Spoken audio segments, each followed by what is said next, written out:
Like knew something had changed. Totally. Didn't get my period, so was like, okay, this is something. I'm starting to go, wow, we had another child and have another child that just didn't make it this side of eternity. Our baby's up there, keeping our parents company.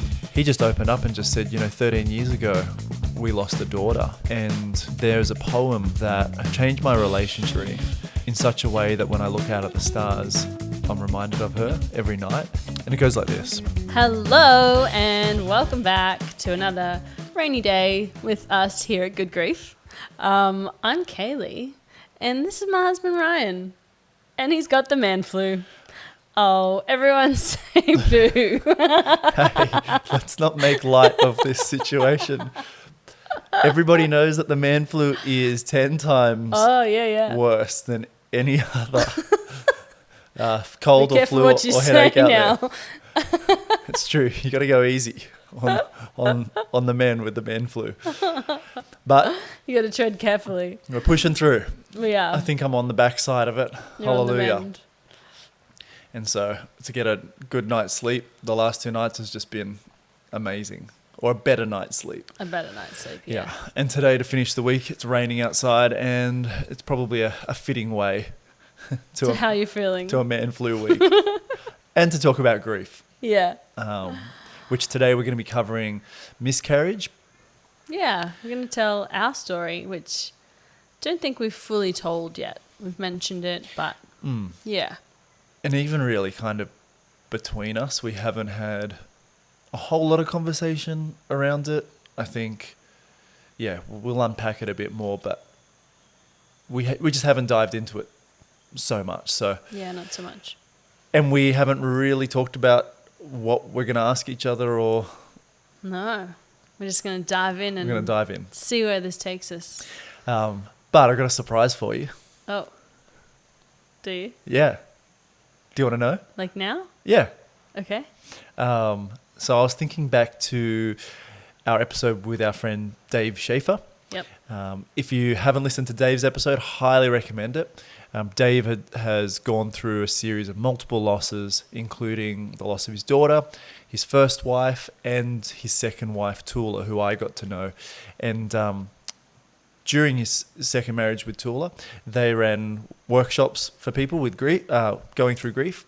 And if you remember, he said that it was his wife's idea to bring a joke to each session that everybody could share and have a laugh about. Yeah, I do remember that. And the joke that she asked everyone to bring was actually a grief joke.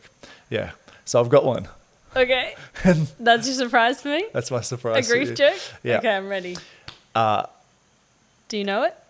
I've got it on my phone. Okay. Yeah, I hate stuffing up jokes, yeah, so I'm just going to read it. Yeah. I don't know how this will go down with everyone, but Dave's whole reason, or Tula's whole reason, his epiphany was that, like, even grieving people love to laugh. And I know that's true for me. Or need to. Yeah. Yeah. And so... I think it still has the same effect on us, whether we're grieving or not, laughter. Yeah, totally. Yeah.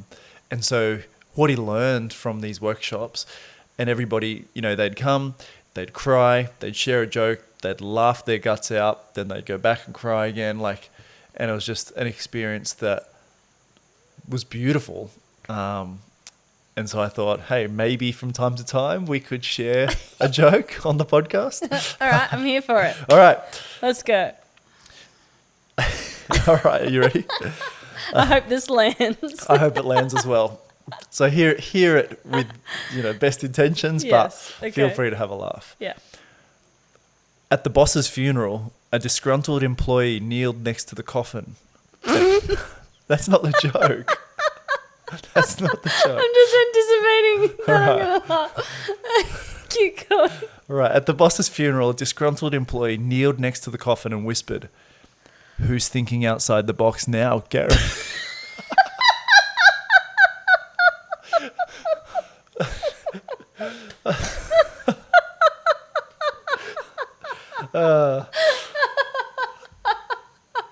It just seems straight out of a movie. It does. Anyway, I did not think it would crack you up that much. I'm like crying because you're laughing. I'm like crying laughing. Oh my gosh. Anyway, so Thanks for my surprise. if you're listening along and you got a laugh out of that, let us know and we'll do more of these.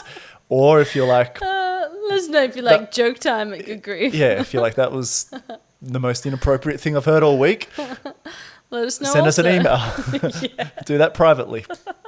Because we may do more. I don't know. I like to laugh. And I thought that was a bit like PG. Yeah. No, I thought it was good. All right. Deep breath.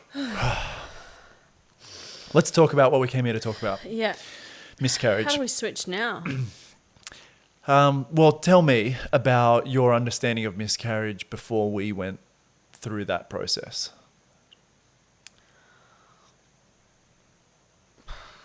I feel like, I don't know, feminine women like have more of an understanding than us dudes. Yep. Yeah, I guess I knew that it could happen, I don't know, at any time for all sorts of reasons. I knew that it could happen on your first pregnancy, it could happen on a subsequent pregnancy. And that, yeah, I don't know, it can happen to anyone. And you just, there's no real rhyme or reason that we know of, you know.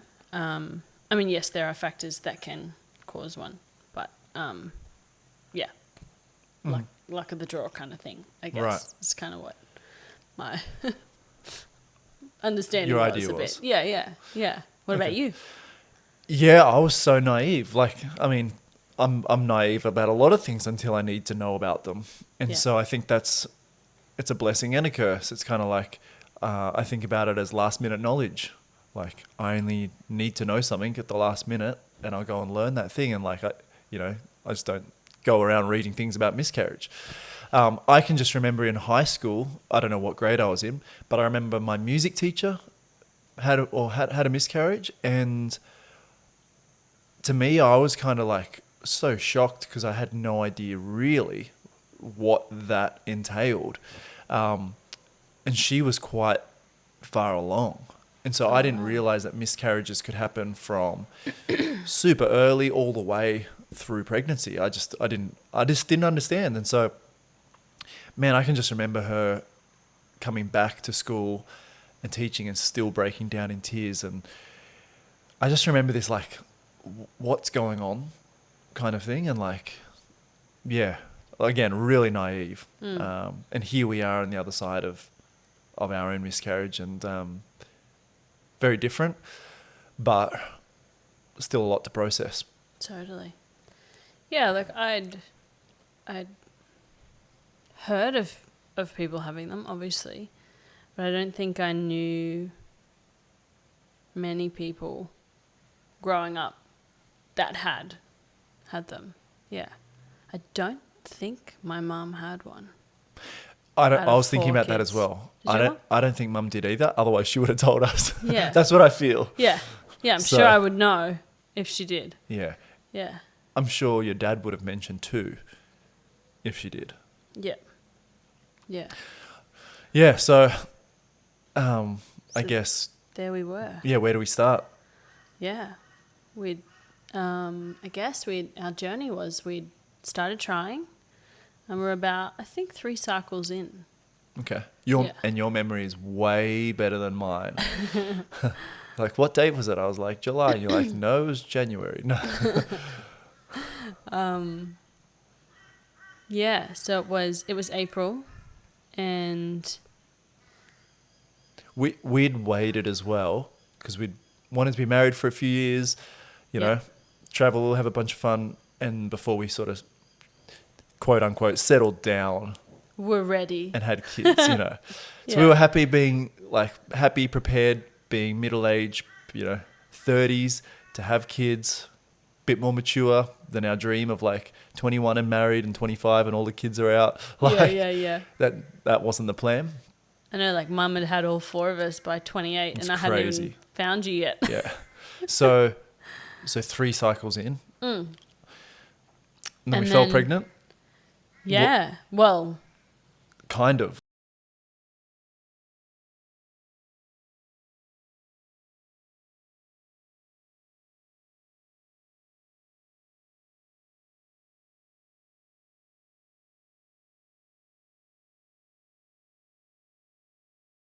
Like, Knew something had changed. Totally. Didn't get my period, so was like, okay, this is something. I was naive, but I knew that was a factor A for sign. falling pregnant. That's for sure. Yes. Yeah, we're sort of counting the days, weren't we? Well, like, period still hasn't showed up.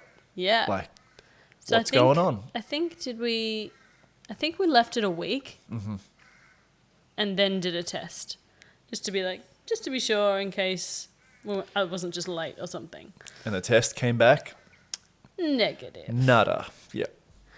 And then we're like, Which okay, was strange. 'Cause all right. Your period's pretty on time. Yeah, pretty on time, pretty regular. So, yeah. Then I think we waited 4 days to try it again, because I read the box, and the box says a negative doesn't necessarily mean you're not pregnant. It just means maybe the hormone that signifies the positive on the test might not be as strong, which means it won't show up just yet. So I was like, oh, okay. All right, we'll give it a few days and try again. Semantics, but were there multiple in the box? Like, or did we get a different... I knew we got a different brand to test. Was that... Yeah, no, I think I just bought a one-off, because I was like... It'll tell us. Yeah. I was like, there's something going on. So, yeah, this will tell us. Didn't think I'd, literally go back to have to buy another test. So, yeah, we bought a different brand. Again, didn't buy a multi-pack, because I thought, surely this will tell us. A week later. Or I think it was 4 days. And then, still nothing. Still negative. And it says, do it in the morning, because that's when... hormones are... Yeah, highest. The level's highest. So that was really confusing. That was very confusing. Yeah. So by this time, I'm like, okay. Very confused and a little bit anxious. I didn't want to do another test. I was like, surely 2's enough. Surely this should have told me by now. Still haven't got my period. Still things are, changing in my body. By this stage, I was like, maybe we're doing the test wrong. Maybe I need to do the test. But it was confusing. I was confused. You were anxious. I was just confused. I thought it was fairly plain and simple. Right. Your period's usually on time. It's not here. Still not here. 2 tests later. The test can't be that broken. 2 different brands. Yeah. Yeah, I think I was... What do we do next? I think I was even getting, changes in my boobs and stuff like that. Things were happening. Totally. So I was like, okay, showing signs. So I guess we were wanting kids, so we were excited for that. But because the test hadn't come back positive, we weren't celebrating yet, and we weren't setting our hearts on that just yet. Yes. We were unsure, because this was our first experience. So how did we get to finding out? So then we did a third one. So no, we waited another week, because I was like, all right, I'm not doing another one of them. Yeah, we gave it some time. Give it some time. I'm like, yeah. So that's why, it was a couple of days and then a week. Again, did it in the morning and another negative. And I was like, this is ridiculous. And I think that was the Thursday. Yeah, and was that the same day or no? No. Okay. And then it wasn't until... And so then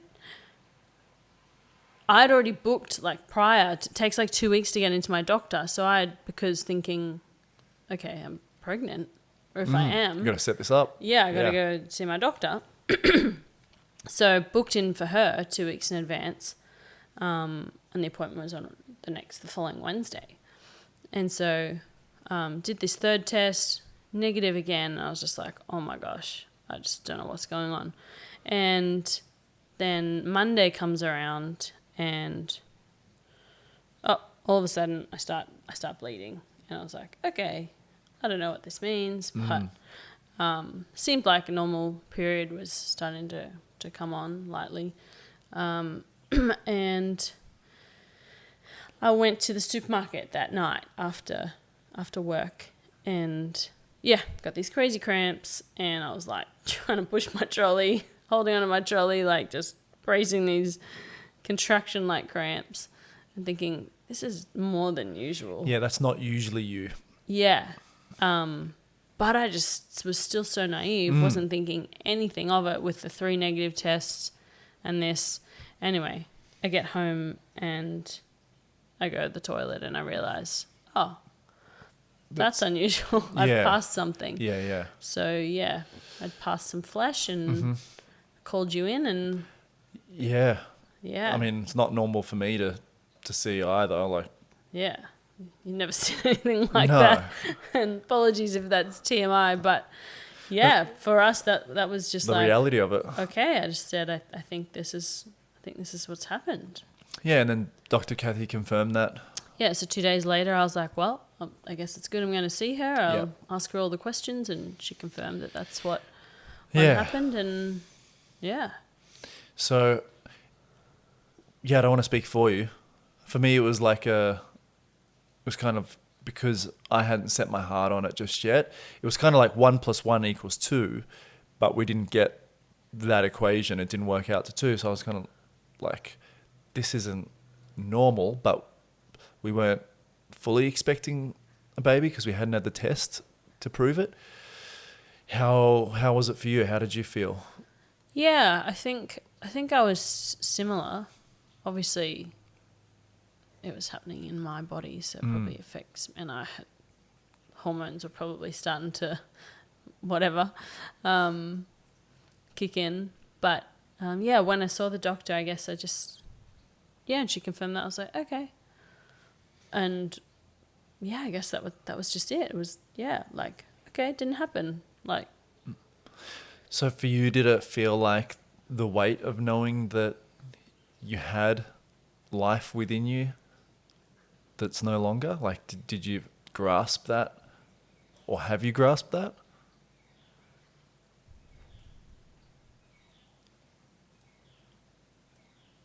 I think yes, but also because we hadn't got our hopes up expecting this, because it was such an unusual process to start with, confusing. I think I didn't really until later on, think of this as like, okay, that was a life. Yeah. When was that? Because we're now coming up on a year. Yeah, at about 10 months from that. I guess I don't know, probably in a couple of months after that. Yeah. Okay. When we thought about it and talked about it with other people.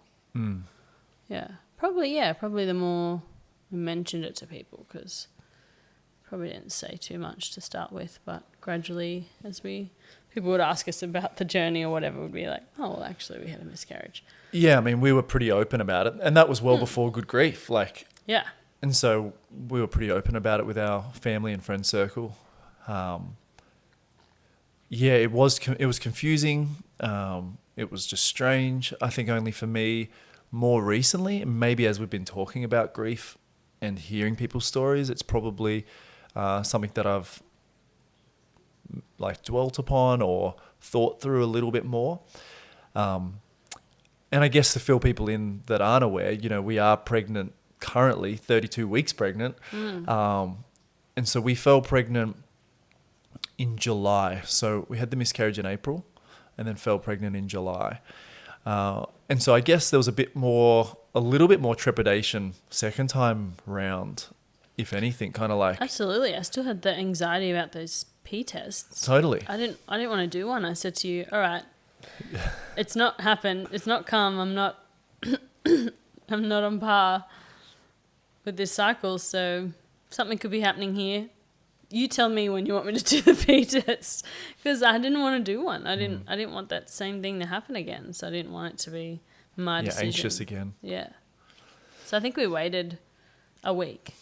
Yeah, I held back as long as possible to make sure that the hormones were built up. Yeah. Yeah. Yeah, so we've got a little girl on the way, and so like,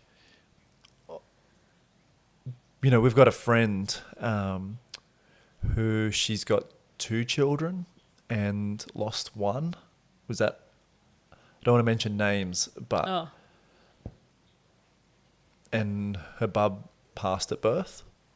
Oh. Yeah, Yes. and he was in between, or Well, he was the at third. The third. Yeah. Yeah, and I just very clearly remember her saying, having other kids doesn't replace the fact that you've lost Yeah. another child. And as a non-parent, that just hit me. That like just smoked me. I was like, far out. It's so true. And yeah, we've got this joy of our little girl on the way, but I'm, starting to go, wow, we had another child and have another child that just didn't make it this side, of eternity. Yeah, and one day we'll meet them and find out all about them and see what they look like and all of that. I think that it probably became more real when we did get pregnant and when we started talking about about our parents not being here for this one. Yeah. And then thinking that, here we go, that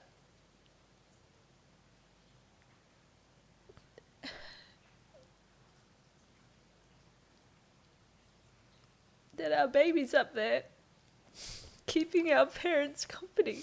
Yeah. We didn't get to give them grandchildren down here, so they're looking after them up there. Totally. That's the way I like to think about it as well. Yeah. I thought that was the tissues. I hid the tissues behind the couch today. That's how I like to think about it as well, And yeah, your mum, my dad up in heaven. I mean, my mum has 3 little angels. Yeah, that's the other thing, right? Like 2 of my sister-in-laws have both had a miscarriage as well. Yeah. And so there's this whole little family unit up there that they're, Literally one of them had a miscarriage like a month before us or something. Yeah, It's so they're wild. grandparenting up in the heavenly realms. Yeah. And I just like to think how much joy that's bringing. Yeah. It totally. Like as much as we don't get to experience their joy down here, how cool is that? That they're up there with them. They get to be heavenly grandparents. Just today we were on a Zoom call with a bunch of people in our sort of business world, and we're chatting away, and a guy by the name of Jonathan, who we didn't know, never met. Yeah, we at haven't all. met him before. And we were all just sharing some stories of our journey, and he said, tell me more about what you guys are up to. And we mentioned Good Grief and that we're working to see people through grief. And he just opened up and just said, 13 years ago, we lost a daughter. And there's a poem that someone put across my path that has changed the way I changed my relationship, I guess, with grief in such a way that when I look out at the stars, I'm reminded of her every night. And he said, ever since, I've passed this poem on to anybody else that's lost somebody. And he said, I'll send it to you guys. And he sent it to me, and I said, I won't read it now, otherwise I'll probably cry. And you haven't read it yet. And so now you're going to read it to me and I'll probably cry because I'm crying. It's beautiful. I put it up in the Facebook group as well. Okay. But it's a poem called Lullabies by Ali Cardenas. And it goes like this. Daddy, please don't look sad. Mummy, please don't cry. I'm in the arms of Jesus, and he sings me lullabies. Please do not try to question God. Don't think that he's unkind. Don't think that he sent me to you and that he changed his mind. You see, I'm special and I'm needed up above. I'm the special child you gave him, the product of your love. I'll always be there with you. So watch the sky at night. Find the brightest star that's gleaming. That's my halo's bright light. So Daddy, please don't look sad, and Mummy, please don't cry. I'm in the arms of Jesus, and he sings me lullabies.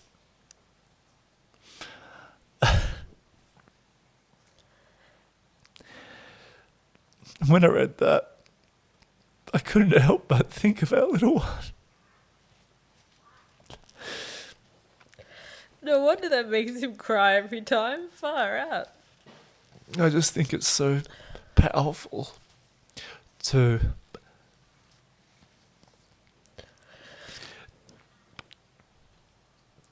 remember that we've got a God who cares. And that this life isn't the The be all be and all end and all. end all, yeah. But they still have a life. It's just not an earthly one. Totally. And And as hard as it is to wait, we will see them again. And I think, all throughout the New Testament, Jesus has such a heart for children. And I just think they go straight to the throne room. and how special is that? Like he said, the child said, I'm special. And they are. They get to bypass all the crap things of this earth. Totally. They Yeah. get to go straight to the glory. Yeah. They don't have to experience lies and betrayal and sadness and sickness and devastation and sorrow and pain and heartache. Yeah. They experience pure joy and glory. Yeah. So I think there's a lot more for us to unpack when it comes to our journey, but I know there's a lot of people out there that have been through miscarriage and multiple miscarriages and full-term ones, and Yeah. my heart just breaks for everybody out there that's experienced that. Me too. And it's not a small loss, and God sees that. I wanted to read a scripture. I think you've got one as well, right? Yeah. Because I think in these times we've got no other source of truth but the Bible. And in Matthew 18:10 says, "Beware that you don't look down on any of these little ones, for I tell you that in heaven their angels are always in the presence of my heavenly Father." I love that Wow. because it just sets our sights back on heaven, Yeah. and that our little ones are with God the Father And their angels, did it say? and their angels. Yeah. Yeah. So cool. I found this one that I'd never come across before. It's just in Psalms 34:18. Praise be to the God and Father of our Lord Jesus Christ, the Father of mercies and the God of all comfort, who comforts us in all our troubles, so that we can comfort those in any trouble with the comfort we ourselves have received from God. I don't know, it seems like a bit of a tongue twister, but God gives us comfort so that we can also help others gain comfort from the comfort he's given us. Yeah. The comfort of all comforts. Totally. Unending comfort. Yeah, we can comfort others with the comfort we've been given. Yeah. I think that's beautiful. I feel like, yeah. So I feel like that's like, he allows us to go through grief so that we can also help others through their grief and give them comfort from Totally. what we've learned and what we've experienced. Oh, man. So that they know they're not alone. And that's what we're doing here now. Yeah, and that's why I'm so proud of our community and the family that's just growing. Just to see people praying for one another, lifting one another up, supporting them, saying, "Hey, I'm here for you. Happy reach to out chat." to me, let's Oh. chat, yeah. It's just so special. Or even meet up if they're Totally. close. Yeah, we've got people from all around the world now, Yeah. all over. So you're not alone. Oh. I don't know if we wrap to this conversation or not. It might be an open loop to continue, I think, as we get closer to Bub's due date and moving forward. But we just want to let everyone know that, we're praying for you. We love you. And if this episode has been helpful or touched you, let us know or just share it with somebody else. That would be our greatest pleasure and joy. Yeah, totally. Until next time. Thanks for listening, guys. Yeah, big teary, griefy love from both Kaylee and I. Bye for now. Till next time. Bye.